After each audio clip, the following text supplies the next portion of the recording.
pertanyaan pertama nih Pak, kesan-kesan terhadap Podomoro University menurut Bapak gimana? Ya, saya kan pertama kali diundang di Podomoro City dan ternyata sudah 10 tahun ya. Ya. Ya. Saya lihat ini satu kesempatan yang bagus untuk para mahasiswa ya, karena yang melahirkan universitas ini adalah Pak Tiatma, seorang entrepreneur dan tentunya punya jangkauan jauh, sehingga apa yang disajikan untuk Universitas Podomoro ini tentu buat para mahasiswa harus diambil satu kesempatan ini untuk belajar dengan baik ya, supaya masa depan lebih cerah. Nah, pertanyaan kedua nih Pak, bagaimana cara generasi Z memotivasi diri sendiri dan tetap bersemangat dalam mencapai kesuksesan, terutama ketika mereka mengalami kegagalan atau hambatan? Ya, dunia itu ya berubah dan berbeda. Bagi saya, standar anak-anak muda zaman Z ini, generasi Z ini, pinter, baik, sopan, punya motivasi, punya tanggung jawab, punya disiplin, ya, intelektual. Buat saya itu standar biasa. Jadi yang diutamakan apa sekarang? Yang diutamakan adalah aktualisasi diri, mengembangkan diri yang paling maksimal. Jadi ada sebuah coretan kata-kata saya, efektifkan kekuatan dan kelebihan pada titik sasaran yang besar dan menantang di tempat kamu berada atau di tempat yang bisa kamu ciptakan dengan cerdas, cermat, cekatan. Jadi mari kembangkan dirimu yang maksimal. Sebagai anak muda, udah pintar, udah hebat, punya target tinggi. Jangan takut gagal. Lebih banyak praktek dan belajar. Jadi bareng antara belajar dan praktek itu jalan bersama. Ketemu gagal, ketawa aja, jalan lagi. Ketemu gagal lagi, jalan lagi. Karena memang isi vitamin sukses itu adalah kegagalan. Makin menemui gagal, makin tahu berarti saya mengunyah vitamin untuk mencapai keberhasilan. Jadi tidak usah takut kegagalan. Pertanyaan ketiga nih Pak, Ya. apa pesan penting yang ingin Anda sampaikan kepada generasi Z mengenai pentingnya membangun karakter dan integritas dalam hidup mereka? Ya seperti yang saya katakan, kalau kita cuma intelektual saja, tanpa karakter, tanpa mental yang positif, percuma. Karena di dunia kehidupan sekarang ini, dibutuhkan sekarang tidak sekali intelektual. Itu kita harus punya kepandaian, tapi lebih penting lagi memiliki kualitas karakter. Seorang ahli penasihat Amerika pernah mengatakan, penasihat presiden, ketika Anda ya kehilangan kesehatan, Anda baru kehilangan sesuatu. Ketika Anda kehilangan harta, itu juga kehilangan sesuatu. Tapi ketika Anda kehilangan karakter, maka Anda hilang sesuatu. Maka bangun karakter, menyusun masa depan, dan kuliah di Podomoro guys. Oke. Dalam era digital nih dan media sosial, apa saran Anda untuk generasi Z dalam mengelola waktu mereka dengan bijak dan menjaga keseimbangan antara dunia online dan dunia nyata? Ya, ini udah pasti sering kali kita lihat tidak seimbang. Lebih online bisa hanya buat mainan. Justru sekarang ini kondisi putaran dunia begitu cepat, perubahan begitu cepat. Kita harus tahu ngapain kita buang waktu banyak. Harus ada nilai yang positif. Kalau kita di dunia online dan kenyataan harus seimbang. Jalankan yang seimbang antara dunia online dan dunia nyata dan ambil poin-poin yang positif untuk mengembangkan diri. Selama anak muda punya cita-cita tinggi, selama kita mau belajar dan belajar, saya yakin Anda akan mengalami kemajuan. Luangin waktu udah mau diwawancara. Ya, itu Pak. Itu dia hal yang pertama nih. Kesan-kesan terhadap Podomoro University menurut Bapak gimana? Kalau ya mestinya Podomoro University ini salah satu trend university yang diharapkan anak-anak muda sekarang. Karena anak muda itu pinginnya belajar itu menjadi entrepreneur, terus mereka banyak aksi langsung di lapangan. Jadi dan banyak dapat mentor dari sisi praktisi. Jadi bukan cuma materi-materi kimia yang terlalu sistematis, teoritis ya. Jadi kalau gaya seperti ini harusnya banyak yang suka dan memang dibutuhkannya yang seperti ini. Nah, bagaimana sih Gen Z dapat membangun bisnis mereka melalui media sosial? Oke, kalau sekarang sih media sosial itu kan berkembang terus. Platformnya banyak berubah-ubah dan ada banyak update. Menurut saya sih siapapun itu bisa ya untuk dia memulai bisnis di media sosial karena tidak sulit. Mulai dengan berjualan atau kamu mulai dengan memperkenalkan diri dulu, menjadi entrepreneur, menjadi influencer. Jadi 3 pilihannya aja dari target itu dia mau mengarah kemana. Kan kalau saya rajin belajar sama rajin mencoba. Kalau kita nggak pernah coba, nggak pernah praktek, kita nggak akan tahu sejauh mana kita bisa mampu. Yang penting praktek dulu, coba dulu, itu kan harus belajar dulu. Harus belajar dan saya melihat yang sukses seperti apa dipantau, dipelajari. Karena itu kan sudah terbukti. Kita betul harus belajar sama praktisi-praktisi yang sudah memainkan media sosial itu. Kemudian. Oke. Kalau ini harusnya strategi branding yang efektif untuk menarik perhatian mereka di platform sosial media. Untuk kalau yang paling banyak disukai orang sih memang harus pertama begini ya. Kalau kita penampilannya itu nggak punya karakter, misalnya cantik sekali atau ganteng sekali atau misalnya mukanya juga beda dari yang lain, berarti kita harus mencari karakter kita lain yang nggak dipunya orang lain. Keunikan, cari keunikan yang beda, yang gampang diingat, yang beda. Misalnya dari cara bicaranya atau dari kita bisa tambahin juga dengan visual belakangnya ataukah dengan konsep ceritanya. Yang penting kita harus menemukan sesuatu yang beda, yang gampang diingat dan sesuatu yang unik setiap posting sehingga orang itu lihat lagi kita bisa posting apa. Kalau kita misalnya nggak bisa berlari di situ, mungkin orang hari ini besok nggak cari kita. Tapi misalnya kalau orang wajah cantik itu paling gampang. Misalnya orang sudah suka cantiknya, dia akan buka lagi. Karena media sosial kan intinya adalah bagaimana kita bisa berinteraksi sama orang lain dan mereka bisa mendapat informasi dari kita. Bahwa itu itu bisa berarti kita jadi influencer atau kita bisa berjualan barang laku, nah seperti itu. Temukan dulu apa yang menarik dari kita untuk di upload. Ya nanti untuk mencari keunikannya itu balik lagi ke pertanyaan nomor 2 yang tadi ya. Itu berarti kita harus emang sering-sering mencari, sering-sering belajar juga. Jadi untuk bisa menemui keunikan itu. Iya. Kita harus menemukan misalnya gini. Oke, saya bisa nyanyi misalnya ya. Kita konsen aja dari nyanyi. Mungkin nyanyi itu kalau nyanyi lagunya orang biasa. Tapi kita mulai menemukan pola, misalnya kita nyanyi dengan memelesetkan menjadi ada kata-kata yang unik. Nah itu gampang terkenal. Pokoknya selalu cari ide kreatif di setiap postingan kita. Itu sekarang lebih gampang terkenal daripada yang biasa-biasa aja. Makanya kalau di TikTok itu banyak orang yang biasa aja, tapi terkenal karena misalnya jogetnya lucu atau dia makan sesuatu yang nggak biasa dimakan, itu kan viral. Iya, bener sih. Oke.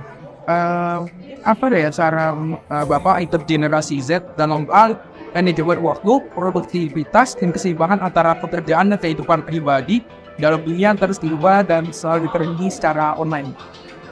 Kalau sekarang sih para Gen Z ya sama aja sih sama yang generasi sebelumnya. Yang penting adalah siapkan waktu untuk belajar media sosial sehari misalnya 2 jam. Itu bisa kamu melihat yang lain sekaligus misalnya 1 jam untuk membuat konten. Nah itu diposting. Tiap hari usaha untuk memposting sebuah konten sebagai latihan. Untuk hasilnya seperti apa kita tidak akan tahu sebelum kita memposting. Disiplin aja, konsisten. Intinya itu doang. Kalau mau sukses di media sosial, konsisten. Bagi waktunya gimana, tinggal kita yang tahu masing-masing. Pokoknya jangan pernah tidak posting. Kalau saran saya itu karena saya pun selalu praktek 10 tahun ini, setiap hari pasti ada postingan di media sosial saya. Udah ngeluarin waktu TV wawancara. Ya. Tadi ada di kesan-kesan terhadap Podomoro University menurut Bapak gimana? Terkesan. Saya tadi ketemu dengan Pak Rektor dan janjian mau kontak selanjutnya. Jadi nanti ada konteks selanjutnya sama Rektor Podomoro ya? Iya.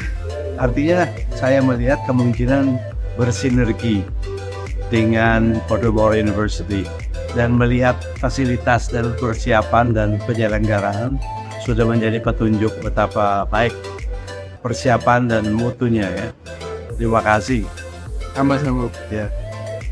Apa yang Bapak saranin kepada generasi Z dalam hal pengelolaan keuangan dan investasi mengingat perubahan ekonomi global yang sedang dinamis ini? kalau masalah pengelolaan keuangan itu maksudnya ya, Iya. keuangan ya, simple sekali. Nabung. Kamu. Satu. Oh. Kedua, kalau nabung emas. Oh, jangan nabung yang lain, emas aja. Emas. Yang ketiga, ini generasi benar ya Z ya. Terus itu semua. Jadi ingat ya, ada tiga ya. Satu, nabung. Harus nabung sedapat mungkin sekian persen secara disiplin. Kalau terima dari orang tua, sisakan. Kedua, nabungnya emas. Nah, yang ketiga, nabung emasnya di mana? Pegadaian. PT Pegadaian ada tabungan emas, paling menguntungkan karena dia sudah berdiri 120 tahun dan tabungan emas ini sangat menguntungkan untuk generasi Anda, sangat penting ya. Gejolak yang disebut tadi global itu justru berdampak terhadap currency, valuta. Ya, valuta itu bisa kehilangan nilainya. Emas tidak. Emas paling aman. Stabil. Ya, stabil. Bukan hanya stabil, tapi meningkat justru nilainya. Dia makin tahun makin naik. Ya, nah ingat 3 ya. Nabung emas pegadaian. Oke? Sudah jadi nabungnya habis ini. Oke, sebagai seorang yang telah meraih kesuksesan dalam usia muda, apa kiat Bapak bagi generasi Z dalam mencapai tujuan dan impian mereka dalam dunia terus berubah? Alright. Harus mengenal diri. Setiap orang mempunyai satu kegemaran, dan kegemaran itu yang tahu hanya orang itu. Bila mana orang tua memaksakan sesuatu yang bukan kegemaran, memang sulit, karena yang membuat hari kita berbinar, what makes your heart sing, apa yang membuat hati Anda itu, kalau udah subjek itu tidak hitung waktu lagi itu. Nah, itu yang ditemukan dalam dirimu itu apa gitu ya. Lalu seumur hidup Anda akan berbahagia kalau Anda merintis dengan berbasis pada apa yang menjadi kesukaan kamu. Anda pasti itu bakat dari Yang Maha Kuasa juga disalurkan melalui hal tersebut. Ini disebut alamiah. Cari berbagai kegiatan yang akan terus menguatkan. Alright? Alright, okay. Menurut Bro Ivan nih, kesan terhadap Podomoro University itu gimana ini? Podomoro itu selalu punya tempat hati aku ya, karena dulu kan waktu aku jadi UFO Jakarta, aku kan termasuk juga Universitas Jakarta, dan Podomoro ini selalu jadi kampus yang kooperatif, yang siap support buat kolaborasi. Isinya para akademisi yang luar biasa tapi rendahan. Itu buat aku ya, ada Mr. Halo. Jadi banyak yang aku kenal, yang teman besar di sini, aku belajar banyak. Dan selalu feels like home ya. Dari waktu datang seneng gitu kan. Terus dari mall, tiba-tiba kita melakukan hidden gem di dalam mall, yaitu semua kampus. Dari depan kayak pintunya begitu, dari masuk mall ternyata luar biasa gitu. Jadi senang banget bisa akhirnya tapi kawan teman-teman mahasiswa di sini ngobrol-ngobrol banyak, moga-moga ke depannya diundang lagi ya. Banyak hal yang bisa kita perlu positif bersama. Maksudnya pelajari jadi seri, oke.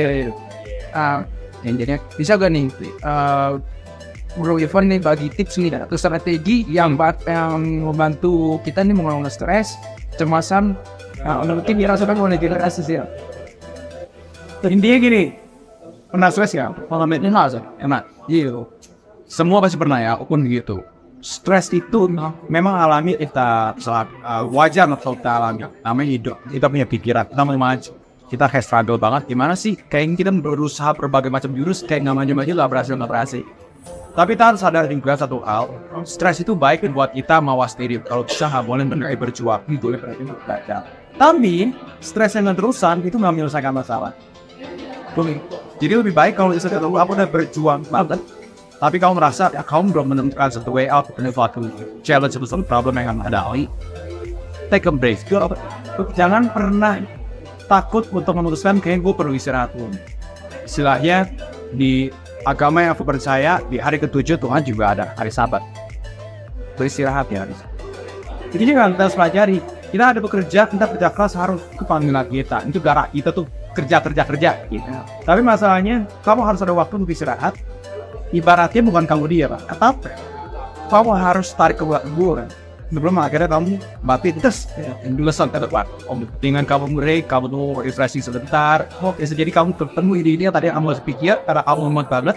Caranya gimana tuh kayak take a break? Biasanya kalau orang take a break kan itu jadi kepikiran malam. Iya. Pikiran beresnya gitu loh bro. Kita terbiasa follow banget gitu loh. Kalau kita diem, kita istirahat, kesannya nggak positif. Itu mindset kita gitu loh, anak-anak zaman now yang kayaknya maunya raftnya sendiri dari dia. Udah ada tanpa siar. Tapi kalau misalnya karena kita tarik terus, lama gitu. Jadi first thing first adalah kita jangan FOMO, harus sadar kalau misalkan istirahat atau take a short nap atau short break, short vacation itu adalah sebenarnya bagian kita dari bekerja juga. Jadi bukan artinya, waduh, gua liburan nih, gua healing nih, kayak nggak produktif. Memang kalau healing kelamaan jadi hilang, betul, itu kan. Cuma biar bagaimanapun healing diperlukan untuk bagian dari kita for years. Jadi yang harus kita lawan pertama kali diri kita. Rasa cemas kalau misalkan kita itu break sebentar itu, usahanya nggak produktif dalam ini kan mau. Sebenarnya itu adalah kita mengisi amunisi kita lagi supaya semangat lagi, berpikir jernih lagi tiap hari. Ini itu seperti boleh istirahat tapi jangan kelamaan. Iya, kelamaan healing hilang. Oke. Apa pandangan Bro Irfan nih mengenai pentingnya membangun koneksi sosial dalam era digital? Bagaimana generasi Z dapat menjaga keseimbangan antara interaksi online dan offline? Sih, pertanyaan susah yang paling masuk umur pipis ya. Namanya ini Kristias bergengsi. Oh iya, after this one. Beasiswa lu semester depan nih. Ya berkira apa tadi? Jadi apa pandangan Bro Irfan nih? Pentingnya membangun koneksi sosial dalam era digital.